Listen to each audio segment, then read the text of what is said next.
Assalamualaikum, para pendengar yang berani menelusuri lorong-lorong gelap dunia lain. Selamat datang di gelombang kami, tempat kisah-kisah horor menunggu untuk diceritakan. Di balik gang-gang sepi, rumah-rumah tua, dan sudut kota yang terlupakan, ada cerita yang nyata, namun terdengar seperti mimpi buruk. Bersiaplah mendengar bisikan dari masa lalu, rahasia yang tak ingin terbuka, dan kengerian yang bisa membuat bulu kuduk berdiri. Duduklah, tenang, dan dengarkan, jika kalian berani. Semalam itu angsi Jakarta terasa lebih gelap dari biasanya. Hujan turun deras menyapu jalanan ibu kota yang sudah seharian penuh oleh hiruk-pikuk rapat parlemen. Haji Surya, seorang anggota DPR dari partai besar, duduk sendirian di ruang kerjanya. Di meja kerjanya tergeletak tumpukan berkas, surat-surat politik, dan catatan tentang perencanaan pemilu yang sebentar lagi akan digelar. Jemunop pikirnya tersi pada dokumen-dokumen itu. Cemdani sesuatu yang lebih penting baginya, kekuasaan. Surya telah menghabiskan 2 periode sebagai wakil rakyat. Dari luar ia tampak terhormat, mengenakan peci, baju rapi, dan selalu tampil religius di depan publik. Tapi di balik semua itu, ia adalah lelaki yang penuh ambisi. Kursi DPR baginya bukan sekadar jabatan. Itu adalah jalan menuju harta, pengaruh, dan kesempatan untuk mengendalikan segala sesuatu sesuai nafsunya. Ia tahu pemilu berikutnya tidak akan mudah. Banyak lawan politik yang mengincar posisinya, terutama Bu Ratna, politisi perempuan yang sedang naik daun dan dikenal licik dalam strategi. Dalam kegelisahannya, Surya teringat pada sebuah nama, Ki Darmo, seorang dukun tua yang terkenal di kalangan politikus. Konon, banyak pejabat tinggi yang mempertahankan jabatan mereka karena bantuan Ki Darmo. Surya awalnya enggan terlibat, tetapi rasa takut kalah jauh lebih besar dari iman yang selama ini ia pertontonkan. Malam itu juga, ia memutuskan untuk mendatangi sang dukun. Dengan mobil hitamnya, ia melaju menembus hujan. Sopirnya menolak ikut terlalu jauh. Katanya tempat yang dituju tidak enak untuk didatangi malam-malam. Surya hanya tersenyum tipis meski dalam hatinya ia sendiri diliputi ketegangan.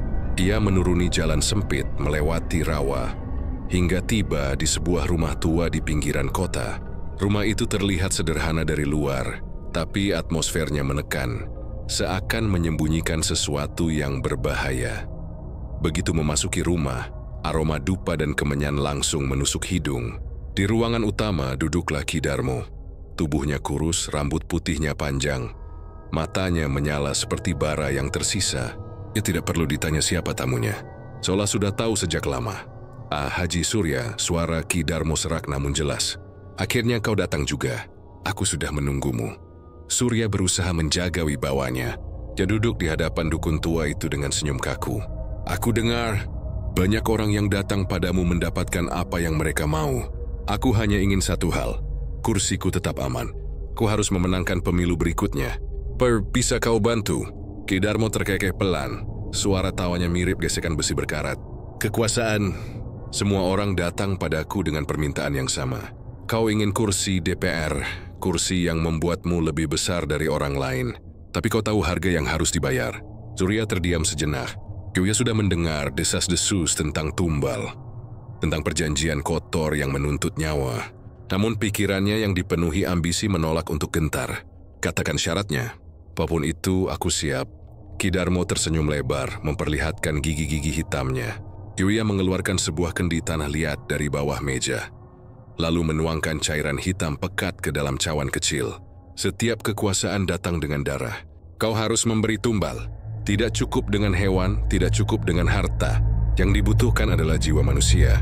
Semakin dekat hubunganmu dengan tumbal itu, semakin kuat kekuatan yang akan melindungi kursimu. Surya menelan ludah. Jantungnya berdegup kencang. Ini suara permainan. Tapi bayangan kehilangan jabatan jauh lebih menakutkan baginya dibanding dosa. Dia berpikir cepat. Sopirnya atau mungkin salah satu staf kepercayaannya.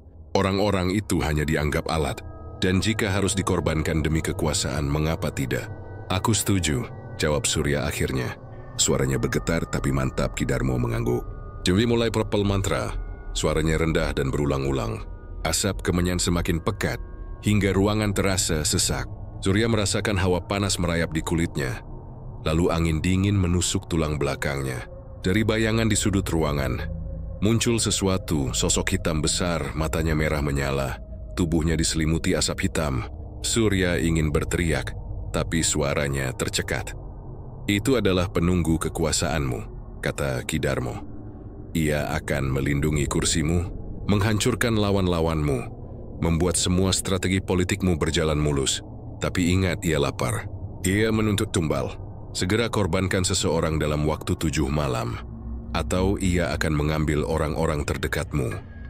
Surya mengangguk dengan wajah pucat. Tubuhnya gemetar, namun matanya menyimpan cahaya baru, cahaya serakah. Ia tahu jalan ini tidak bisa kembali. Ia tahu dirinya sedang menandatangani perjanjian dengan kegelapan. Saat ia meninggalkan rumah Ki Darmo, hujan masih turun deras. Namun hatinya dipenuhi rasa lega aneh. Seolah-olah beban yang ia takutkan selama ini kini berubah menjadi keyakinan. Kau percaya dengan kekuatan gaib ini, kau bisa mempertahankan kekuasaan, mengalahkan Bu Ratna, dan terus duduk di kursi DPR. Tapi di balik keyakinan itu, bayangan hitam yang tadi muncul masih menempel di belakangnya, mengikuti setiap langkah, menunggu janji dipenuhi. Dan sejak malam itu, perjalanan politik Haji Surya bukan lagi sekadar urusan manusia. Dia telah membuka pintu bagi sesuatu yang lebih kelam, lebih haus dan lebih kejam dari sekadar ambisi politik. Hari-hari berikutnya setelah pertemuan dengan Ki Darmo terasa berbeda bagi Haji Surya. Ia merasa seperti memiliki kekuatan baru yang sulit dijelaskan. Lawan-lawan politiknya mulai tampak lebih lemah di matanya. Seakan langkah mereka selalu salah, sementara jalannya seolah dilapangkan. Namun, di balik semua itu, ia tidak bisa mengabaikan rasa gelisah setiap kali bayangan hitam itu muncul di sudut matanya. Sosok penunggu yang dipanggil oleh Ki Darmo seakan selalu mengikutinya, menuntut tumbal yang sudah dijanjikan. Namun, Surya tidak bisa tenggelam dalam ketakutan. Pemilu sudah di depan mata, dan rival utamanya, Bu Ratna, tidak bisa diremehkan. Ratna adalah politisi perempuan yang sedang naik daun, dikenal cerdas dalam berdebat, pandai memainkan isu, dan punya jaringan kuat. Media sering menyorotnya sebagai bintang baru DPR, dan popularitasnya semakin meningkat. Surya tahu jika ia tidak melakukan sesuatu, kursinya bisa terancam. Yang tidak ia duga, Ratna pun sebenarnya telah lama menempuh jalan gelap yang sama. Hanya saja, Yari bekerja sama dengan dukun lain, seorang perempuan yang dikenal sebagai Nyai Laras. Nyai Laras terkenal lebih kejam daripada Ki Darmo. Ia tidak sekadar memanggil makhluk halus, tapi juga membiarkan santet mematikan untuk menjatuhkan lawan-lawan politik kliennya. Pertarungan politik pun perlahan berubah menjadi perang gaib. Suatu malam, ketika Surya sedang tidur di rumah mewahnya, ia terbangun karena suara berdesis di dalam kamar. Awalnya ia mengira suara itu berasal dari AC. Namun saat membuka mata, ia melihat seekor ular hitam sebesar lengan manusia merayap di atas dadanya. Matanya merah menyala, lidah bercabangnya menjulur ke arah wajah Surya. Ia menjerit dan berusaha melepaskan diri, namun tubuhnya terasa lumpuh. Ular itu semakin menekan dadanya, hingga napasnya hampir terhenti. Lalu tiba-tiba, sosok bayangan hitam penunggu pesugihan muncul di sudut kamar. Dengan gerakan cepat, makhluk itu meraih ular dan meremukkannya dalam genggaman. Ular itu meledak, menyisakan darah hitam yang mengalir di lantai. Surya terengah-engah, sadar bahwa serangan ini bukan kebetulan. Tuwaisalah Sante, dan hanya satu orang yang cukup kuat serta punya alasan untuk melakukannya. Bu Ratna. Keesokan harinya, Surya memanggil Ki Darmo. Sang dukun tua hanya tertawa dingin. "Aku sudah bilang, musuhmu juga bukan orang biasa. Ratna itu punya Nyai Laras di belakangnya. Kalau kau ingin bertahan, jangan hanya menunggu serangan. Kau harus menyerang balik. Santet dibalas dengan santet, darah dibayar dengan darah." Surya terdiam sejenak lalu mengangguk. Di dalam hatinya, ia sudah mantap melangkah lebih jauh. Dia memberikan nama salah satu tim sukses Ratna sebagai target. Malam itu juga, Ki Darmo melakukan ritual, memanggil pocong berlumuran darah untuk mengganggu keluarga korban. Beberapa hari kemudian, berita mengejutkan menyebar.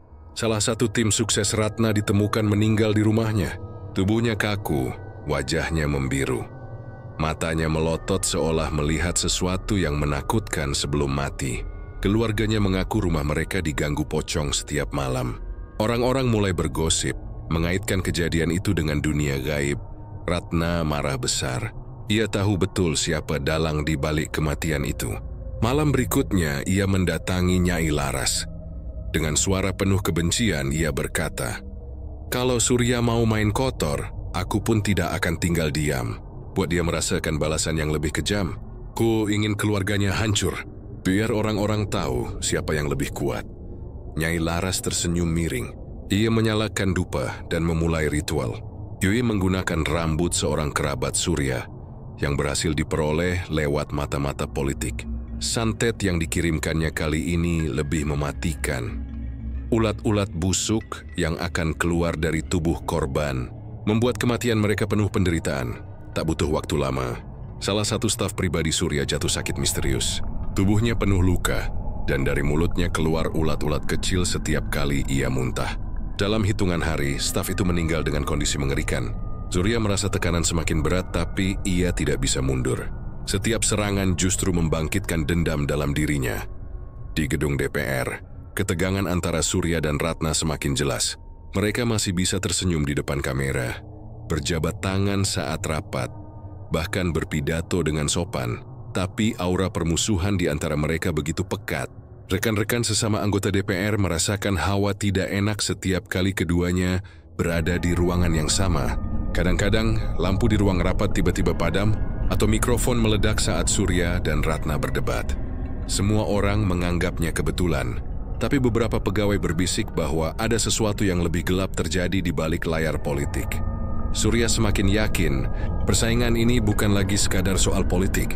Ini adalah perang nyawa. Dia mulai berpikir untuk memperkuat perjanjian dengan Ki Darmo, bahkan jika itu berarti harus mengorbankan lebih banyak tumbal.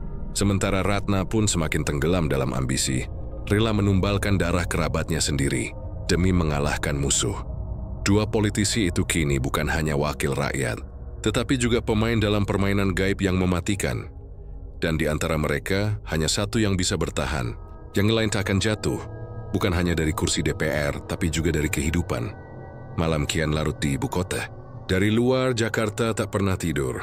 Himpun jalan jededong tinggi cendesians dan suara kendaraan menciptakan kesan hidup yang tak pernah berhenti. Namun di balik gemerlap itu, ada perang gelap yang tak terlihat oleh mata masyarakat awam.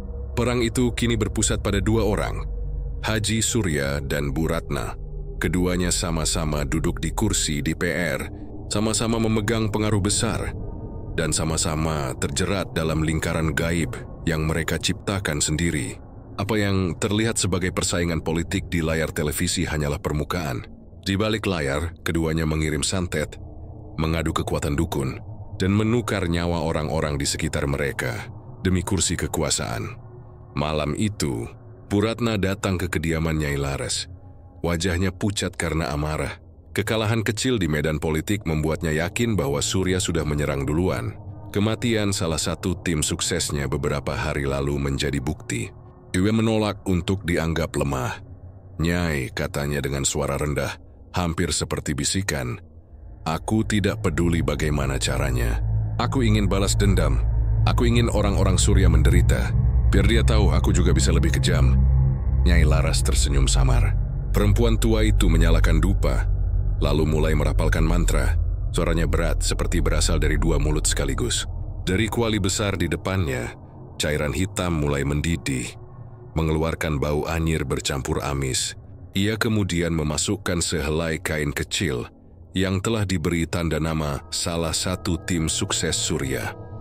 "Ular hitam akan mencari mangsanya," kata Nyai Laras. "Ia akan masuk ke tubuh orang yang kau tuju, merayap dalam darahnya, memutus napasnya, dan meninggalkannya dalam penderitaan. Tak ada tabib yang bisa menyembuhkan." Ratna mengangguk dengan wajah dingin. Ia tahu malam itu, serangan pertamanya sudah diluncurkan. Sementara itu, Surya sedang duduk di ruang tamu rumahnya. Yoi mencoba tenang, meski dalam hati terus dihantui kegelisahan. Bayangan hitam penunggu pesugihan berdiri di pojok ruangan. Diam tak bergerak, tapi matanya yang merah menyala menatapnya tanpa henti. Tiba-tiba ponselnya berdering. kabar buruk datang. Salah satu orang kepercayaannya, seorang tim sukses bernama Darto, mendadak jatuh sakit di rumah. Tubuhnya kejang, matanya melotot, dan mulutnya berbusa. Dokter yang datang tak bisa menjelaskan penyebabnya. Surya segera meluncur ke rumah Darto. Saat tiba, suasana kacau. Keluarga menangis, para tetangga berkerumun.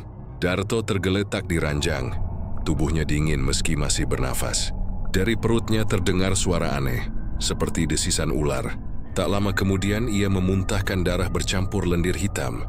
Dari mulutnya menjulur kepala ular kecil, lalu lenyap kembali masuk ke tubuhnya. Jeritan memenuhi ruangan. Beberapa orang langsung lari ketakutan.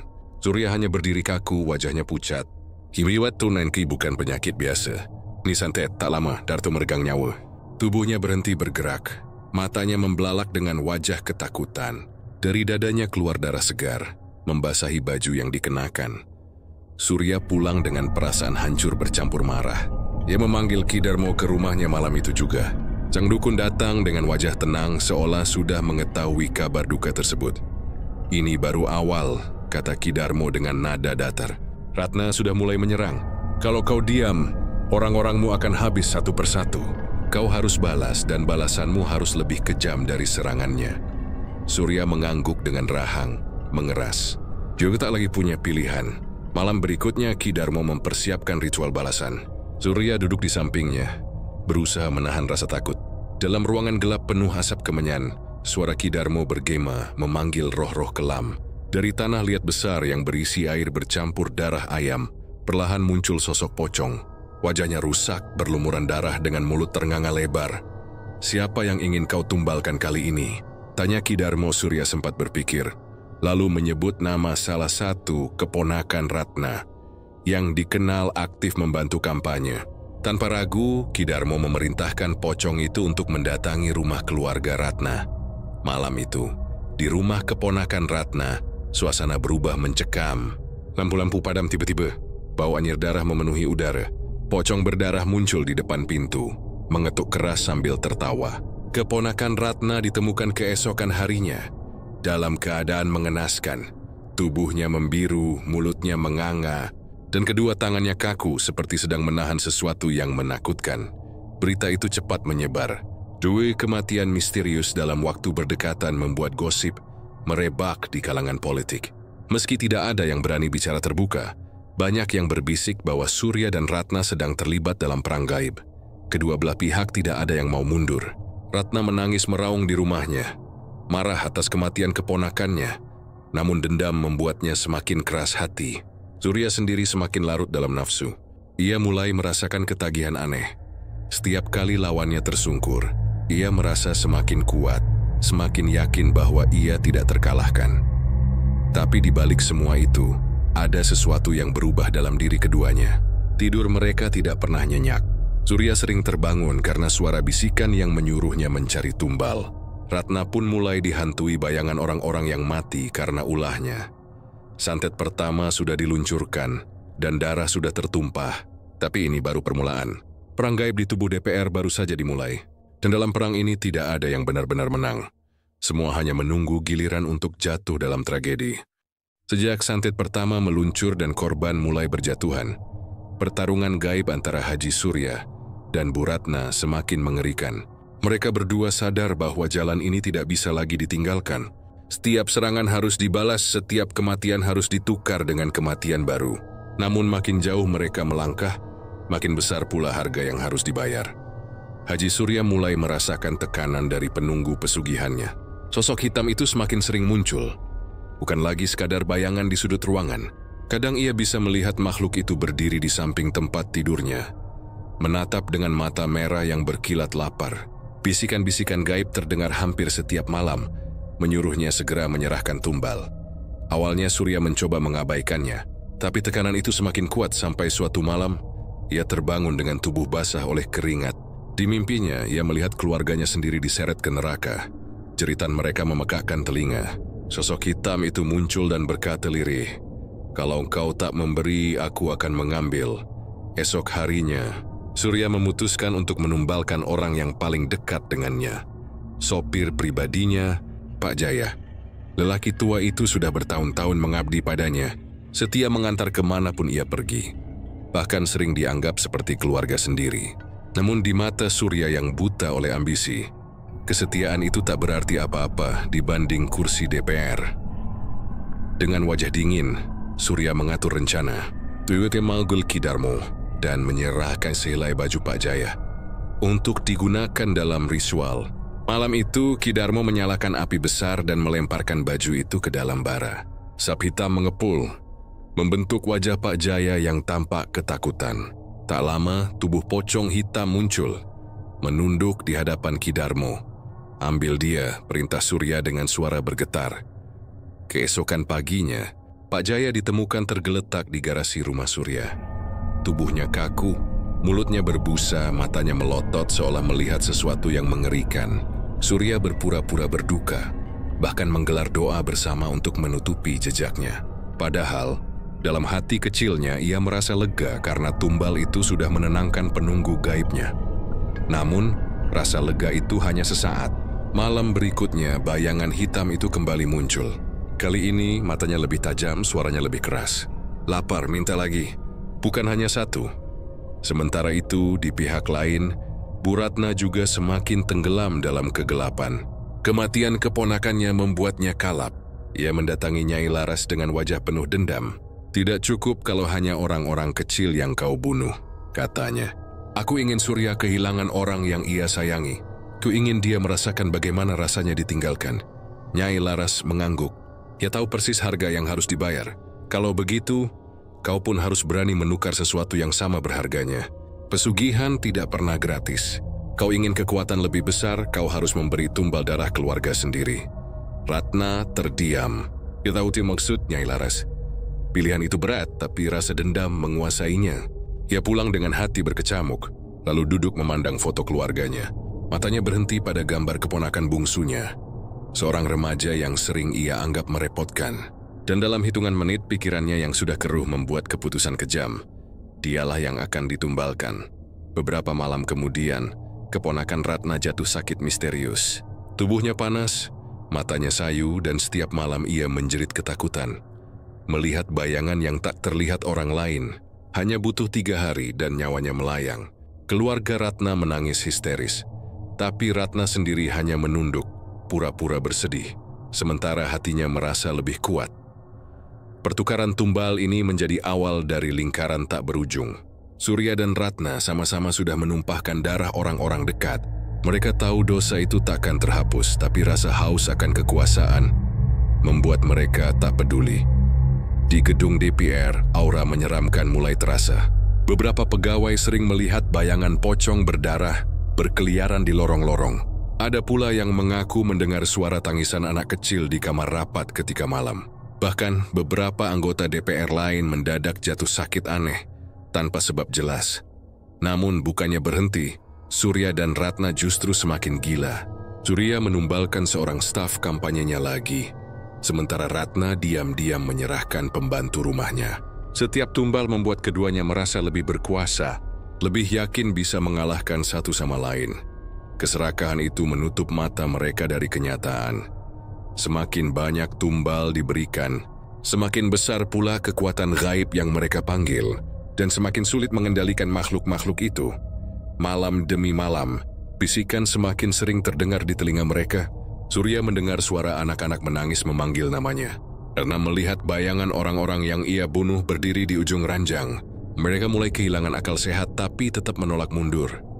Karena bagi keduanya, mundur berarti kalah, dan kalah berarti kehancuran total. Lingkaran pesugihan itu kini benar-benar mengikat Surya dan Ratna. Mereka sudah bukan lagi manusia biasa. Mereka adalah boneka bagi kekuatan gelap yang haus darah. Dan dengan setiap tumbal baru, mereka justru mempercepat langkah menuju akhir yang tak bisa dihindari. Kehancuran yang jauh lebih mengerikan daripada kekalahan politik. Gedung DPR adalah simbol kekuasaan.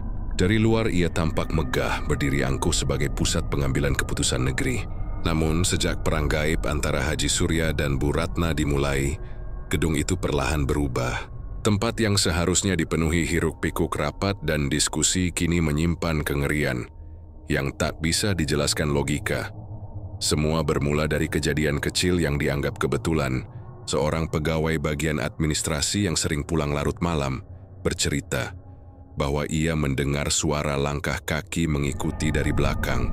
Ketika menoleh, lorong panjang gedung kosong melompong, tapi suara itu terus ada, bahkan makin dekat hingga ia lari terbirit-birit. Keesokan harinya ia ditemukan pingsan di parkiran. Lalu ada pula cleaning service yang bersumpah melihat sosok pocong berdiri di depan ruang rapat komisi. Wajah pocong itu rusak, penuh darah dan mulutnya ternganga lebar. Ia berteriak, tapi ketika orang lain datang, sosok itu lenyap begitu saja. Cerita-cerita semacam ini menyebar cepat di kalangan staf. Ada yang menganggap hanya halusinasi karena terlalu lelah bekerja. Ada pula yang yakin bahwa gedung itu kini dihuni makhluk gaib. Namun semakin hari, kejadian janggal semakin sering terjadi. Lampu di ruang sidang tiba-tiba padam ketika Surya dan Ratna berdebat. Mikrofon meledak tanpa sebab saat Surya berbicara. Di sisi lain, laptop seorang staf Ratna mendadak menampilkan layar hitam dengan tulisan berlumuran darah. Tumbalmu belum cukup, suasana menjadi mencekam. Para anggota DPR lain mulai ketakutan, meski tidak ada yang berani membicarakannya secara terbuka. Mereka hanya saling pandang setiap kali kejadian aneh muncul. Namun baik Surya maupun Ratna tetap memasang wajah tenang, seolah-olah tak ada apa-apa. Padahal di balik wajah itu, keduanya sama-sama tahu siapa penyebab dari semua kekacauan ini. Surya mulai sering diganggu di ruang kerjanya. Suatu sore ketika ia sedang menandatangani berkas, ia mencium bau anyir darah. Ia menoleh dan melihat lantai di bawah mejanya basah oleh cairan merah pekat. Darah itu mengalir perlahan, membentuk genangan. Surya terlonjak, namun saat ia memanggil stafnya, lantai kembali bersih seakan tak terjadi apa-apa. Di lain waktu, ia merasa kursinya diduduki seseorang. Punggungnya terasa berat, seolah ada makhluk yang menempel di tubuhnya. Ketika ia mencoba berdiri, suara bisikan terdengar di telinganya. Berikan lagi, darah. Tubuh Surya gemetar. Ia berusaha tetap tampak tenang di depan orang-orang. Tapi malam-malamnya penuh ketakutan. Ratna pun mengalami teror serupa. Suatu malam ia lembur di ruangannya. Dari balik kaca besar, ia melihat pantulan dirinya sedang tersenyum. Namun pantulan itu tidak mengikuti gerakannya. Ketika ia mengangguk, pantulannya justru menatap tajam sambil mengeluarkan taring panjang. Lalu mendekat ke arahnya dari balik kaca. Ratna menjerit keras dan pingsan di tempat. Sejak kejadian itu ia enggan sendirian. Ia selalu membawa 2 atau 3 orang staf kemanapun ia pergi. Meski begitu, bayangan keponakannya yang sudah mati karena tumbalnya sering muncul di matanya. Kadang ia melihat remaja itu duduk di kursinya, kadang berdiri di lorong, kadang hanya terdengar suaranya memanggil lirih. Tante, kenapa? Puncak teror terjadi dalam sebuah rapat paripurna. Ruangan penuh sesak, wartawan meliput, semua anggota hadir. Ketika pembahasan mulai memanas antara kubu Surya dan Ratna, tiba-tiba suara gaduh terdengar.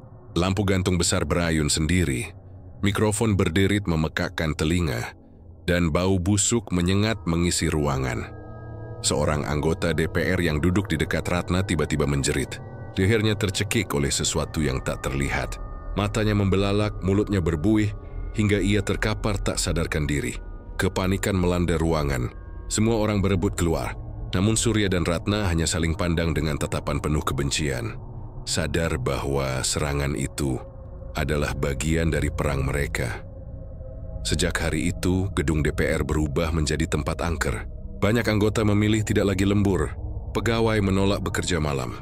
Bahkan satpam yang bertugas sering diganti karena banyak yang sakit mendadak atau mengundurkan diri setelah melihat penampakan. Namun bukannya berhenti, Surya dan Ratna semakin keras kepala. Demi beliau semiskalkan terikat dalam permainan gaib ini. Mereka tahu makhluk yang melindungi mereka menuntut lebih banyak tumbal. Dan anehnya, meski ketakutan setiap malam, keduanya mulai terbiasa dengan darah. Surya kini tidak ragu lagi menyingkirkan siapa saja yang menghalangi langkahnya. Ia mengatur kecelakaan misterius untuk seorang lawan internal partainya. Sedangkan Ratna dengan dingin membiarkan asisten pribadinya mati mendadak demi memperkuat perjanjian dengan Nyai Laras. Gedung DPR yang megah itu kini tak lagi sekadar arena politik. Ia telah menjadi pinggung perang santet, di mana nyawa-nyawa menjadi taruhan dan arwah-arwah penasaran berkeliaran tanpa henti. Dan bisikan gaib itu terus berulang setiap malam di telinga Surya dan Ratna. Tidak ada jalan kembali. Darah harus dibayar dengan darah, sampai kalian sendiri menjadi tumbalnya. Perang antara Haji Surya dan Bu Ratna kian brutal. Bumi yang awalnya hanya bisik-bisik, ancaman samar, atau penampakan gaib di lorong-lorong gelap gedung DPR, kini menjelma menjadi serangan terbuka. Mereka tidak lagi puas menakut-nakuti, tapi benar-benar ingin melenyapkan satu sama lain. Haji Surya, yang sudah lama dikenal sebagai politisi keras kepala, semakin mendalami ilmu hitamnya. Jemak kembali menemui dukun lamanya Ki Darmo di sebuah desa terpencil di lereng gunung. Malam itu, di tengah suara jangkrik yang bersautan, ia menyerahkan kepala kambing hitam yang baru dipotong. Ki Darmo mengambil darah segar itu, menuangkannya ke dalam kendi tanah liat, lalu membaca mantra dengan suara berat dan menyeramkan. Bu Ratna sudah terlalu jauh, kata Surya dengan rahang mengeras. Aku ingin dia hilang, kalau perlu tubuhnya hancur di depan mataku. Ki Darmo tersenyum miring. Ilmu yang kau minta bukan main-main. Nyawamu juga bisa jadi taruhannya. Aku sudah terlanjur masuk ke dalamnya. Tidak ada jalan kembali, jawab Surya mantap. Meski dalam hatinya ada rasa gentar yang tak bisa ia sembunyikan. Ritual itu berlangsung hingga menjelang subuh. Setelah selesai, Surya merasa tubuhnya panas seperti terbakar. Ki Darmo berkata itu tanda bahwa khodam yang ia panggil telah masuk dan siap dikirimkan. Malam ini santetmu akan sampai padanya.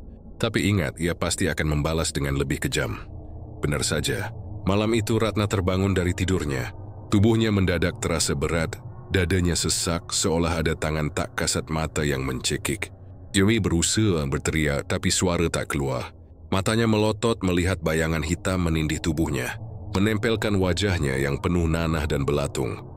Ratna meronta, hingga akhirnya ia mampu meraih keris kecil pusaka pemberian Nyai Laras. Begitu keris itu disentuhkan ke dadanya, bayangan hitam itu lenyap, meninggalkan bau busuk menyengat. Ratna terengah-engah, keringatnya bercucuran. Keesokan harinya, ia datang ke padepokan Nyai Laras dengan wajah pucat. Nyai Laras hanya terkekeh melihat kondisi Ratna. Aku sudah bilang, jalan yang kau pilih ini bukan untuk mereka yang berhati lemah. Kalau kau ingin hidup, kau harus menyerang balik. Jangan hanya bertahan. Ratna menunduk lalu mengangguk. Ia sadar, hanya ada dua pilihan, membunuh atau dibunuh. Serangan balasan Ratna datang dengan cepat. Ia mengorbankan seekor kerbau betina, meneteskan darahnya di atas tanah keramat yang sudah lama dijadikan tempat pemanggilan arwah oleh Nyai Laras. Malam itu, ketika bulan purnama menggantung, Nyai Laras menaburkan bunga 7 rupa dan membaca mantra panjang. Dari kegelapan, muncul sosok-sosok menyeramkan. Makhluk berwujud manusia setengah binatang, dengan wajah mengerikan, mata menyala merah, dan lidah menjulur panjang. Bawa nyawa Surya, perintah Ratna dengan suara bergetar, tapi penuh dendam. Di rumah dinasnya, Surya sedang duduk membaca berkas. Angin malam tiba-tiba berembus sangat kencang, membuat tirai jendela berkibar liar. Lampu gantung bergoyang, lalu pecah berhamburan. Dari kegelapan, suara lolongan terdengar. Surya menoleh, dan ia melihat sosok tinggi besar bermata merah menyala masuk ke ruangannya. Makhluk itu bergerak cepat, mencakar dinding hingga kayu terbelah. Surya panik, namun ia segera mengingat ajaran Ki Darmo. Ia mengambil jimat yang selalu tergantung di lehernya, membacakan mantra dengan tergesa. Dari jimat itu keluar cahaya merah menyala, membuat makhluk itu berteriak kesakitan, lalu menghilang dalam asap pekat. Meski selamat, tubuh Surya penuh luka cakaran. Malam itu ia sadar, Ratna tidak akan berhenti sampai salah satu dari mereka mati. Keesokan harinya, kabar duka datang. Seorang anggota DPR yang dikenal dekat dengan Surya ditemukan meninggal misterius di rumahnya. Tubuhnya menghitam, matanya melotot dan lidahnya menjulur panjang. Keluarganya mengatakan ia sehat-sehat saja sebelum tidur. Orang-orang berbisik bahwa ia menjadi tumbal perang gaib yang kini semakin memanas. Di sisi lain, seorang staf Ratna juga mendadak jatuh sakit. Tubuhnya kurus kering dalam hitungan hari, seolah darah dan dagingnya disedot sesuatu. Dokter angkat tangan karena tidak menemukan penyakit apapun. Staf itu akhirnya mati dengan wajah penuh ketakutan. seperti melihat sesuatu yang sangat menyeramkan sebelum hembusan napas terakhir. Dua kubu itu kini sama-sama kehilangan orang. Tapi bukannya berhenti, mereka justru makin kalap. Setiap malam santet-santet saling dikirimkan. Kadang berupa paku berkarat yang keluar dari perut korban. Kadang ular hitam yang tiba-tiba muncul di ranjang. Kadang api gaib yang membakar ruangan tanpa meninggalkan jejak. Gedung DPR semakin mencekam. Beberapa anggota mulai ketakutan dan memilih menghindari sidang. Ada yang sakit mendadak. Ada pula yang mengundurkan diri tanpa alasan jelas. Tapi Surya dan Ratna tetap bertahan, saling menatap dengan penuh kebencian setiap kali berpapasan. Seolah hanya menunggu waktu kapan salah satu dari mereka tumbang. Malam demi malam, tumbal terus berjatuhan. Jiwa-jiwa penasaran bergentayangan di sekitar keduanya. Suara tangisan, bisikan, dan jeritan kerap terdengar di rumah Surya maupun Ratna. Bahkan anak-anak buah mereka mulai ketakutan dan ada yang lari meninggalkan. Tapi dua politisi itu tetap keras kepala. Karena kini bagi Surya dan Ratna, perang santet bukan lagi sekadar soal kursi kekuasaan. Ini adalah perang harga diri, perang nyawa, dan perang gaib yang hanya bisa diakhiri dengan kematian. Perang santet antara Haji Surya dan Bu Ratna kian merajalela dan semakin sulit dikendalikan. Mereka sama-sama keras kepala, sama-sama menolak mundur, dan sama-sama rela menukar apapun demi kemenangan. Namun semakin lama, korban dari pertarungan ini bukan hanya mereka berdua atau orang-orang dekatnya, melainkan mulai menyeret orang-orang tak bersalah yang kebetulan berada di sekeliling mereka. Pada awalnya, korban hanya terbatas pada staf, kerabat, atau sekutu politik. Namun setelah amarah mereka semakin dalam, energi gelap yang mereka lepaskan menjadi liar, menyebar ke segala arah, tak lagi bisa diarahkan dengan tepat. Santet-santet itu kadang meleset, kadang menimpa orang lain yang bahkan tidak tahu menahu soal perseteruan korban. Pertama dari serangan nyasar itu adalah seorang wartawan muda bernama Dimas. Ia dikenal rajin meliput rapat-rapat DPR dan sempat menulis artikel pedas tentang dugaan perseteruan gaib antara Surya dan Ratna. Malam, setelah artikelnya terbit, Dimas mendadak jatuh sakit. Awalnya hanya panas tinggi, tapi kemudian tubuhnya dipenuhi lebam-lebam hitam. Setiap kali ia membuka mulut, keluar ulat kecil yang menjijikkan. Dokter bingung, keluarga panik. Dalam waktu 3 hari saja, Dimas meninggal dengan tubuh menghitam dan mata melotot. Rekan-rekan sesama wartawan syok. Mereka berbisik, mungkin Dimas mati karena berani membuka aib yang seharusnya ditutup rapat. Kabar itu menyebar cepat, dan sejak saat itu, hampir tidak ada lagi wartawan yang berani menulis tentang keduanya. Tak lama berselang, seorang pegawai administrasi DPR bernama Lina ikut menjadi korban. Ia tidak ada kaitan langsung dengan kubu Surya maupun Ratna. Namun, malam itu ia sedang lembur, menyusun dokumen untuk sidang besok pagi. Saat tengah mengetik, tubuhnya mendadak kaku. Teman kerjanya yang berada di ruangan lain mendengar suara teriakan, lalu bergegas masuk. Yang mereka lihat membuat darah mereka membeku. Lina sudah tergeletak di lantai. Tubuhnya kaku, matanya melotot ke langit-langit, dan lidahnya menjulur keluar.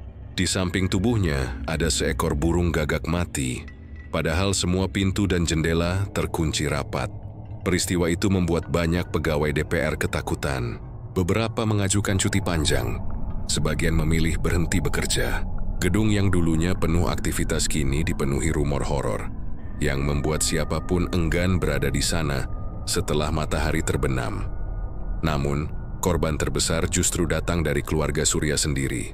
Suatu malam, anak bungsunya yang masih SMA tiba-tiba jatuh sakit misterius. Ia menjerit-jerit kesakitan, meronta di atas ranjang, lalu tubuhnya tiba-tiba membeku. Dari perutnya keluarlah benda-benda aneh. Potongan kaca kecil, serpihan tulang ayam, dan paku berkarat. Surya yang menyaksikan sendiri kejadian itu hampir gila. Givisi mencoba menghubungi Ki Darmo. Namun sang dukun berkata sudah terlambat. Anak itu sudah ditandai sebagai tumbal. Surya meraung, memukul-mukul dinding, menyesali dirinya. Tapi nasi sudah menjadi bubur. Kematian anak bungsu Surya membuat ia semakin haus balas dendam.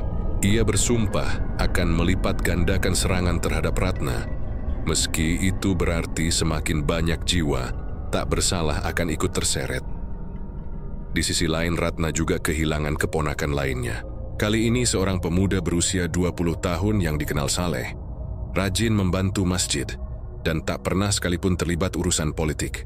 Malam itu ia pulang dari pengajian, lalu tiba-tiba tubuhnya kaku di tengah jalan. Orang-orang berusaha menolong, tapi mereka hanya bisa menyaksikan tubuhnya melepuh seperti terbakar dari dalam. Ratna mendengar kabar itu dari keluarganya. Dia menangis histeris, tapi di balik tangisnya terselip amarah yang membara. Ia merasa Surya sudah keterlaluan. Baginya, kehilangan satu lagi anggota keluarga berarti harus ada lebih banyak darah yang dibayar. Perang balas-membalas ini semakin tidak terkendali. Jalanan sekitar rumah dinas Surya maupun Ratna sering dipenuhi bau busuk tanpa sumber. Orang-orang sekitar sering melihat penampakan. Pocong berjalan di siang bolong, genderuwo duduk di atap rumah, atau suara-suara tangisan perempuan di tengah malam. Bahkan, ada tetangga yang tiba-tiba kerasukan, menjerit-jerit sambil menyebut nama Surya dan Ratna berulang kali. Setelah sadar, orang itu tidak ingat apa-apa. Hanya tubuhnya penuh lebam seperti habis dipukul makhluk gaib. Korban jiwa terus bertambah. Sopir, pembantu rumah tangga, bahkan orang asing yang kebetulan lewat ikut terkena imbas. Kematian mereka selalu aneh dan menakutkan. Tubuh membiru mendadak, muntah darah bercampur belatung, atau ditemukan kaku dengan wajah penuh ketakutan. Meski begitu, Surya dan Ratna tidak berhenti. Mereka justru semakin tenggelam dalam nafsu membunuh satu sama lain. Mereka tidak lagi memikirkan keluarga, partai, atau rakyat yang mereka wakili. Yang ada hanya satu hal, siapa yang lebih kuat dan siapa yang akan bertahan sampai akhir. Namun, tanpa mereka sadari, energi gelap yang mereka lepaskan sudah mulai keluar dari kendali. Santet-santet yang mereka kirimkan tak lagi mengenal arah. Arwah-arwah penasaran yang mereka ciptakan mulai menuntut balas. Dan perlahan keduanya mulai menyadari bahwa perang ini bukan hanya tentang mereka berdua, tapi tentang kekuatan gaib yang lebih besar yang kini lapar darah dan haus tumbal. Malam-malam di Jakarta menjadi semakin mencekam.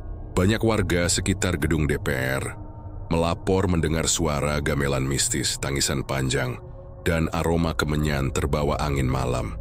Beberapa paranormal terkenal mencoba membersihkan energi negatif itu, tapi hampir semuanya jatuh sakit setelah mencoba. Para kiai dan ustaz mulai berbisik bahwa pertarungan gaib antara Surya dan Ratna sudah membuka gerbang besar yang seharusnya tidak pernah disentuh manusia.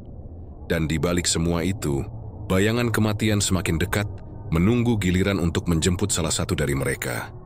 Kematian demi kematian yang terus terjadi, akhirnya mengguncang publik.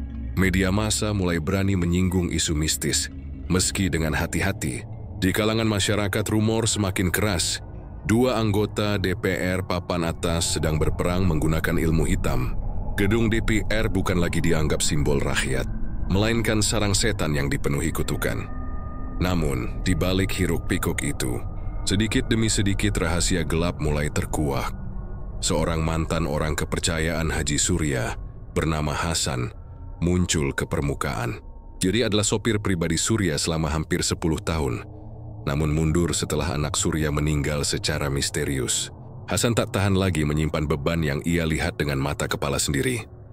Dalam sebuah wawancara rahasia dengan wartawan senior, Hasan bercerita tentang ritual-ritual Surya bersama Ki Darmo.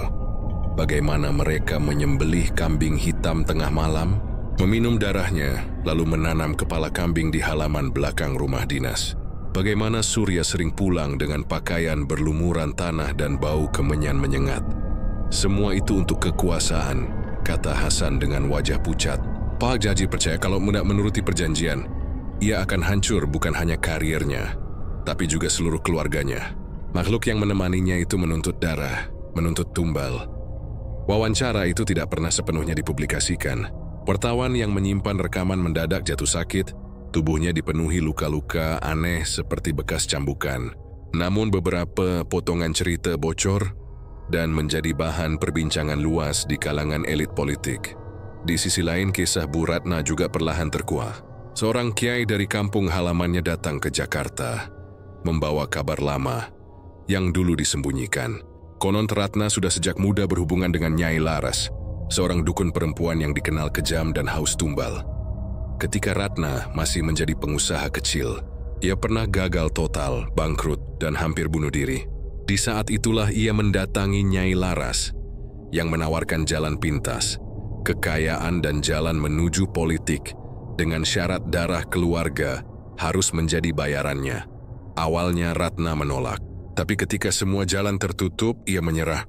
Sejak itu, keponakan dan kerabat dekatnya mulai jatuh sakit atau meninggal misterius. Setiap kali satu nyawa melayang, bisnis Ratna justru naik pesat, hingga akhirnya ia berhasil menembus kursi DPR. Kami sudah tahu sejak lama, kata sang kiai dengan getir. Tapi siapa yang berani melawan? Nyai Laras itu bukan manusia biasa. Banyak orang yang mencoba menentangnya, tapi mati dengan cara mengenaskan. Cerita ini menyebar dari mulut ke mulut, memperkuat keyakinan publik bahwa pertarungan antara Surya dan Ratna bukan sekadar soal politik, tapi pertarungan dua pesugihan yang sama-sama haus darah. Di gedung DPR sendiri, semakin banyak keanehan terjadi. Seorang anggota DPR perempuan tiba-tiba kesurupan saat sidang. Menjerit-jerit menyebut nama Surya dan Ratna sambil berkata, "Gerbang sudah terbuka. Kalian tidak bisa menutupnya lagi. Kalian semua akan menjadi tumbal." Kejadian itu membuat ruangan ricuh. Sidang ditunda dan banyak anggota memilih tidak datang lagi. Sementara itu, di luar gedung massa mulai berdemo. Mereka menuntut penjelasan, menuntut agar kedua politisi itu mundur. Tapi yang terjadi justru semakin aneh. Di tengah kerumunan, beberapa orang jatuh pingsan serentak. Ketika sadar, mereka menjerit histeris, mengatakan melihat sosok hitam raksasa dengan mata merah yang melayang di atas gedung DPR. Di balik semua kepanikan, Surya dan Ratna justru semakin terjebak dalam lingkaran setan. Mereka sadar rahasia mereka mulai terbongkar. Tapi itu tidak membuat mereka berhenti. Justru mereka semakin panik dan nekat memperdalam perjanjian masing-masing. Surya kembali menemui Ki Darmo. Kali ini, ia diminta menyerahkan sesuatu yang paling berharga. Surya terdiam lama. Ia tahu yang dimaksud bukan harta atau benda, melainkan nyawa. Malam itu, ia dengan dingin mengorbankan salah satu sahabat lamanya, yang sudah dianggap seperti keluarga sendiri. Darah segar sahabat itu dipersembahkan ke altar, dan Surya merasakan kekuatannya bertambah berkali lipat. Sementara itu, Ratna mendatangi Nyai Laras. Dalam ritual yang penuh darah dan api, ia menyerahkan cincin warisan ibunya, benda yang paling ia cintai. Namun Nyai Laras berkata, "Itu belum cukup. Kau tahu apa yang harus kau berikan." Ratna menangis karena ia tahu yang dimaksud adalah anak sulungnya sendiri. Hatinya hancur, tapi ia tetap melakukannya. Beberapa hari kemudian, anak sulung Ratna ditemukan meninggal mendadak, tubuhnya kaku dengan wajah pucat seperti disedot jiwanya. Rahasia mereka kini bukan lagi rahasia. Beberapa orang dalam sudah tahu dengan jelas bagaimana cara keduanya bertahan hidup dan berkuasa. Namun, tidak ada yang berani mengungkap ke publik. Ketakutan terhadap balasan gaib membuat semua orang memilih diam. Yang tidak mereka sadari, semakin banyak tumbal diberikan, semakin besar pula kekuatan jahat yang dilepaskan. Gedung DPR kini bukan lagi sekadar arena politik. Ini telah menjadi titik kumpul energi gelap, gerbang menuju dunia lain yang semakin terbuka lebar. Dan dari kegelapan itu, suara-suara gaib semakin sering terdengar. Berulang-ulang, seolah memberi peringatan, tak lama lagi kalian sendiri yang akan jadi tumbal. Semakin besar rahasia keduanya terbongkar, semakin berat pula beban yang mereka tanggung. Haji Surya dan Bu Ratna, yang dulu berdiri tegak dengan wajah penuh wibawa di kursi DPR, kini hanya bayangan dari diri mereka sendiri. Mata mereka cekung, kulit pucat dan tubuh semakin kurus. Namun keduanya tetap mempertahankan posisi, meski sebenarnya jiwa mereka sudah koyak oleh permainan gaib yang tak lagi bisa mereka kendalikan. Malam-malam mereka dipenuhi bisikan, jeritan arwah dan bayangan korban tumbal. Suara tangis anak Surya terus menghantui telinganya, sementara Ratna selalu melihat bayangan keponakan, dan anak sulungnya berdiri di sudut ruangan, menatap dengan mata kosong penuh tuduhan. Namun, meski begitu keduanya masih enggan menyerah. Mereka percaya bahwa mundur sama saja dengan mati sia-sia. Yang tersisa hanya satu tujuan, menjatuhkan lawan terlebih dahulu. Hari itu DPR kembali mengadakan sidang besar. Para anggota yang tersisa hadir dengan wajah tegang. Mereka tahu suasana sudah tidak normal. Namun aturan negara tetap berjalan. Surya dan Ratna duduk berseberangan, saling menatap dengan tatapan penuh dendam. Ketika sidang dimulai, hawa ruangan berubah. Udara menjadi berat. Lampu-lampu berkelip dan suara mikrofon mendadak pecah memekakkan telinga. Beberapa orang mulai gelisah, sebagian lagi mencoba keluar, tapi pintu mendadak terkunci sendiri. Lalu terdengar suara tawa panjang, entah dari mana asalnya. Semua orang menoleh ke berbagai arah, panik. Surya dan Ratna sama-sama sadar. Makhluk yang selama ini mereka puja sudah mulai menagih janji. Tiba-tiba tubuh Surya tersentak. Dari mulutnya keluar darah kental bercampur belatung. Ia mencoba bertahan namun tubuhnya seolah ditarik sesuatu. Ratna tertawa kecil, merasa santetnya berhasil. Tapi tawa itu tak bertahan lama, karena tubuhnya sendiri mendadak membeku. Tangannya gemetar, kulitnya mulai melepuh seperti terbakar api dari dalam. Keduanya menjerit bersamaan. Suara mereka menggema memenuhi ruangan. Anggota DPR lain berlarian ketakutan, beberapa pingsan di tempat. Namun tak ada yang bisa menolong. Di mata mereka yang menyaksikan, tubuh Surya dan Ratna perlahan terangkat ke udara. Seperti diseret kekuatan tak kasat mata. Wajah keduanya berubah menyeramkan. Surya dengan mata melotot penuh darah. Ratna dengan mulut sobek sampai telinga. Lalu sesuatu yang jauh lebih mengerikan terjadi. Bayangan hitam raksasa muncul di tengah ruangan. Sosok itu tak memiliki bentuk jelas. Hanya gumpalan gelap dengan mata merah menyala dan suara gemuruh. Semua orang yang melihat langsung berlutut. Tak sanggup menahan teror. Bayangan itu berbicara dengan suara menggelegar. Perjanjian sudah ditepati. Tumbal terakhir adalah kalian sendiri. Surya dan Ratna menjerit histeris mencoba melawan. Mereka membaca mantra, memegang jimat. Namun semua sia-sia. Bayangan hitam itu menelan mereka hidup-hidup. Dalam sekejap tubuh keduanya hancur, meledak menjadi kabut darah yang menyebar memenuhi ruangan. Teriakan mereka bergema lama, sebelum akhirnya hilang ditelan kegelapan. Ketika kabut darah mereda, ruangan sidang kosong. Di kursi tempat Surya dan Ratna duduk, hanya tersisa bekas darah hitam pekat yang tak bisa dibersihkan meski digosok berkali-kali. Berita kematian mereka menyebar cepat. Media menuliskan berbagai versi. Ada yang menyebut mereka terkena serangan jantung bersamaan. Ada pula yang bilang terjadi ledakan gas misterius di dalam gedung. Namun mereka yang hadir di ruangan itu tahu, kebenaran jauh lebih menyeramkan. Setelah kematian Surya dan Ratna, suasana di DPR tidak pernah lagi sama. Banyak anggota memilih mundur, takut kutukan masih mengintai. Gedung itu semakin sepi, semakin angker. Joringkuan orang bilang, kalau malam tiba masih terdengar jeritan Surya dan Ratna bergema dari ruang sidang. Kadang, petugas kebersihan melihat sosok keduanya duduk di kursi lama mereka, saling menatap dengan wajah hancur, terus mengulang kebencian yang membawa mereka ke akhir tragis. Kehidupan politik negeri pun terguncang. Namun di balik kekacauan itu, satu hal menjadi jelas. Kekuasaan yang diraih lewat jalan hitam hanya akan berakhir dengan kehancuran. Surya dan Ratna telah membuktikannya. Dan di antara rakyat, cerita mereka menjadi legenda kelam, sebuah pengingat bahwa tidak ada kemenangan sejati dari pesugihan. Selain kematian yang mengerikan, akhir kisah ini bukan hanya tentang dua orang yang saling membenci. Ini adalah tentang keserakahan manusia yang menukar kemanusiaannya sendiri dengan kekuatan gelap, dan akhirnya menjadi korban dari apa yang mereka puja.